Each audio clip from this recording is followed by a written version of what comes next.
Hello ভাই brother, কি অবস্থা সবার? আশা করি সকলে ভালো আছে আল্লাহর রহমতে।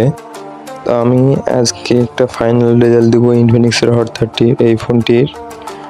সো পুরো ভিডিওটা দেখো, তাহলে তোমরা বুঝে যাবা যে আমি কি বোঝাতে চাচ্ছি তোমাদের।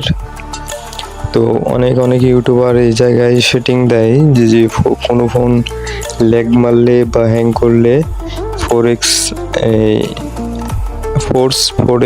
এমএমসি এরকম সামথিং একটা সেটিং দেয়। তোমরা স্ক্রিনে যেটি দেখতে পাচ্ছ, আসলে এই সেটিংগুলো কোনো কাজেরই না। এই সেটিং করলে উল্টা তোমার ফোনের ক্ষতি হবে এবং ফোনটি আগের থেকে অনেকটা ল্যাগ মারবে। তো তোমরা এখানে আলট্রা গ্রাফিক্সে না খেলে স্মুথ গ্রাফিক্সে খেলবা, তাহলে তোমরা অনেক আগের তুলনায় বেটার রেজাল্ট পাবা। আর আমি ইনফিনিক্সের কাস্টমার কেয়ারে কথা বলে দেখেছি। তো ইনফিনিক্সের এই হট 30 ইন্টারনাল যে আপডেট এসেছিলো, সেই আপডেটের কারণে এটির প্রসেসরটা পাওয়ারফুল হওয়া সত্ত্বেও সেই ফোনটা তেমন পারফর্ম করতে পারছে না। তো তোমাদের এখানে দুইটা ওয়ে আছে, সেই দুইটা ওয়ে হইতেছে যে তোমরা নেক্সট আপডেট পর্যন্ত ওয়েট করো। সেটা হতে পারে 3 মাসের একটু প্লাস। আমি যতদূর শুনেছি 3 মাসের একটু বেশি সময় লাগবে নেক্সট আপডেট আসতে। এবং এটা একটি যেটা বললাম, আর আরেকটি হচ্ছে ইনফিনিক্সের কাস্টমার কেয়ার। ইনফিনিক্সের কাস্টমার কেয়ার কোথায় পাবা সেটা আমি বলে দিচ্ছি। তোমরা যে জায়গা থেকে ফোনটা কিনেছিলা, ইনফিনিক্সের হট 30 ফোনটা যে দোকান থেকে কিনেছিলা, সেই দোকানের সাথে কন্ট্যাক্ট করবা।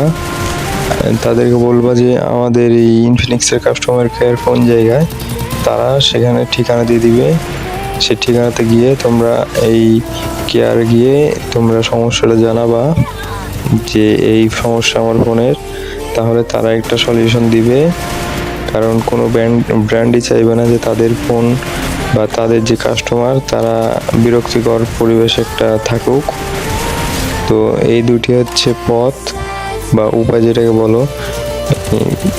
হয় আপডেট পর্যন্ত তোমরা ওয়েট করো, আর 3 মাস যদি না ওয়েট করতে পারো, তাহলে তোমরা ইনফিনিক্সের যে কাস্টমার কেয়ার আছে তাদের সাথে যোগাযোগ করো। ইনশাল্লাহ তারা একটা এই উপায় বা যাই বলো প্রবলেমটা সলভ করে দিবে। আর যারা এখন পর্যন্ত এই ফোনটি আপডেট দাওনি, তারা ভুলেও এই ফোনটা আপডেট ডাউনলোডই করবে না ভাই। আপডেট দেওয়া তো দূরে থাক, তোমরা ডাউনলোডই করবে না, তাহলে তোমাদের ফোন ভালো চলবে। এটি র্যামের কারণে না, কিছুই না। তোমার র্যাম যদি 100 জিবি হয়, আপডেটটি দেওয়ার পর ফোনটি অটোমেটিকলি হ্যাং মারবে, ল্যাগ করবে। তো আজ পর্যন্তই। আর ভিডিওটি ভালো লাগলে লাইক করে দিবা, আর কমেন্টে পারলে জানাবা যে ওপি ভিডিও প্রো বা সামথিং কিছু। তো আজ পর্যন্তই। ভালো থাকো, সুস্থ থাকো, আল্লাহ হাফেজ।